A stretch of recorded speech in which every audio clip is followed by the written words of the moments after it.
Oi pessoal, tudo bem com vocês? Tá começando mais um dia aqui no meu diário de au pair e no vídeo de hoje eu vim contar, pra vocês o que é e como que é esses testes e essa entrevista que eu tive que fazer lá na agência.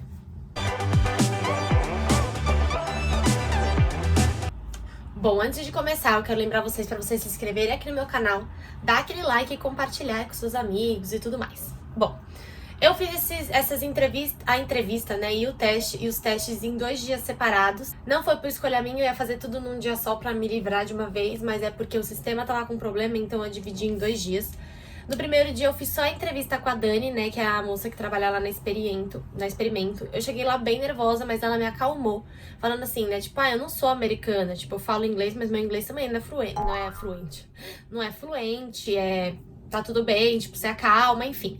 Aí ela começou perguntando, gente, tô com uma colinha aqui pra não esquecer de nenhuma pergunta. Bom, ela perguntou qual é meu nome, quantos anos eu tenho, o porquê que eu escolhi ser au pair, quanto tempo eu dirijo, se eu já dirigi em estrada e se eu teria medo de dirigir nos Estados Unidos.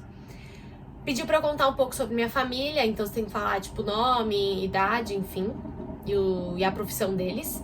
Com quem que eu moro, como que eu acho que vai ser minha adaptação lá nos Estados Unidos. Se eu acho que a minha experiência que a experiência que eu vou ter lá nos Estados Unidos é diferente das experiências que eu tive aqui no Brasil, e se eu acho que o cuidar de criança nos Estados Unidos é diferente do cuidar de criança aqui no Brasil. Eu achei essa pergunta meio, sei lá, porque na minha cabeça, como são culturas diferentes, criações diferentes, enfim, pra mim, no caso, ia ser diferente. Mas tudo bem, a gente respondeu. Pediu pra eu falar algumas características minhas, algumas características que eu acho que uma au pair precisa ter. O que eu quero fazer quando eu voltar pro Brasil. Como eu considerava o meu inglês e há quanto tempo, que eu estudava inglês. E os piercings, se eu tenho piercing, se eu tenho tatuagem, e aí você tem que falar todos os desenhos e o local. E aí ela demora um pouco porque ela vai digitando, tudo no computador. Ela tem que digitar em inglês, obviamente. Demorou, uns 30 minutos essa nossa conversa, eu fiquei uns 40 minutos lá, chutando o tempo de eu chegar, até ela digitar e tudo mais. Perguntou também, lembrei, de tarefa doméstica, se eu já lavei louça, se eu já lavei roupa, se eu já passei aspirador, se eu passo vassoura na minha casa, enfim, coisas assim. Nessa hora, tinha palavras que ela falava que eu fiquei, gente, eu nunca ouvi essa palavra na vida, falando, o que é isso? E aí você fica meio assim de perguntar, porque falam que você não pode perguntar, mas, são palavras que você nunca usou, e eu fiz assim, moça, não sei o que é isso, não. E ela, não, relaxa, ninguém sabe o que é isso. Aí ela meio que explicava, fazendo mímica, assim, e explicava em inglês, E aí você consegue entender. Aí no segundo dia eu comecei pelo ITEP. O ITEP é um teste inteiro em inglês. Ele é dividido em 3 partes. Então foram 2 partes de listening e uma de speaking.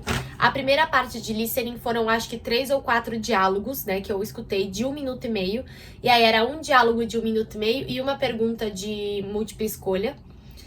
E aí a segunda parte eram 2 áudios. Um áudio de 3 minutos com 5 perguntas e um áudio de 3 minutos e 30 e 5 perguntas também. Aí nesse eu fiz uma anotação de palavras-chave pra eu, pra hora que vier as perguntas eu não esquecer de nada, porque é 3 minutos você ouvindo uma conversa, então é capaz de você esquecer de alguma informação.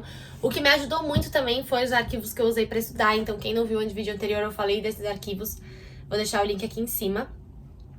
É isso. E a última parte é o speaking. O speaking são 2 perguntas e a primeira tem 45 segundos para responder e a outra você tem 1 minuto. Falam que o ideal é você falar, os 45 segundos e falar 1 minuto, não pode falar menos que isso. Então, essa pra mim foi a pior parte, porque dá muito nervoso. E foi uma pergunta que caiu pra mim do o que você mudaria na sua escola? Sei lá, que você mudaria de leis, aí, responda com fatos e argumentos. Eu, pelo amor de Deus, não sei fazer isso nem em português, vou ter que fazer em inglês. Mas foi muito... Sim, eu fui muito bem na parte do listening, então me ajudou, graças a Deus. Mas eu fiquei bem nervosa nessa hora. E aí você tem que falar, e você começa a falar umas coisas nada a ver, enfim. Pra mim foi a pior parte. O último teste, que foi uns 40 minutos, foi o mais chato. Eram 180 perguntas de múltipla escolha, mas 180 perguntas. O teste foi em português, que é o teste de personalidade.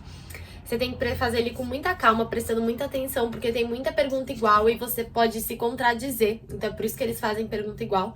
No final dele ainda tinha umas perguntas de lógica que, pra mim não fazia lógica de sentido nenhum aquelas perguntas. Eu falava, meu Deus, depois de 100 e tralalá perguntas, o cara vai pedir pra eu ter lógica, né? Nem sem consciência eu consegui.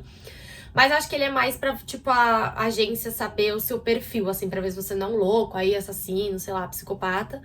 Só pra saber isso, mas, tipo, não tem nota e ele não te reprova. Eu acho que o que reprovaria seria a entrevista, tipo, se você não sabe falar necas de inglês, e aí você vai fazer a entrevista e não fala nada e não entende nada. E a parte do ITEP, que você tem uma nota mínima pra tirar, né? E aí, se você tira menos que isso, você tem chance de refazer ele, mas depois de um determinado tempo. Não, acho que, tipo, um mês, não sei, um negócio assim. Mas é isso, eu achei bem tranquilo, só você treinar bastante seu listening do inglês, que vai dar tudo certo. Fica ligadinho aí que... Beijos e até a próxima.